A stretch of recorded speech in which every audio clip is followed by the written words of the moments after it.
ওয়ালাইকুম আসসালাম। হ্যাঁ ভালো আছি, তুমি কেমন আছো? হ্যাঁ ভালো আছো না? আচ্ছা তুমি কার সঙ্গে আছো? ওই মাদার চোরের সঙ্গে। ওই মাদার চোর তো এতই হারামজাদা। ওই শুয়োর বাচ্চা, ওই তো লটির বাচ্চা, ওই সাহাচুদির বেটা মাগিল লিসা, এতই মাগিল লিসা। ওই হারামজাদের আমি সামনে পাইলে একটা এমন একটা চটকানি মারবো, শালা মাদার চোদ।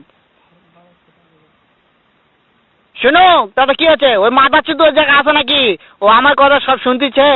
ওই সাওয়াচুদির বেটাকে শুনে শুনে আমি বেশি বলবো। শুয়োরের বাচ্চা, শুয়োরের বাচ্চাকে আমি একটা এমন একটা চটকানি মারবো, শালা শুয়োরের বাচ্চা, লটির বাচ্চা। তাই নাকি? ওই শুয়োরের বাচ্চা আমাকে মারতে চায়? শুয়োরের বাচ্চাকে আমি দেখা সাক্ষাৎ হলে পালাই, শুয়োরের বাচ্চাকে আমি এমন চটকানি মারবো, মাদার চোদ। আমি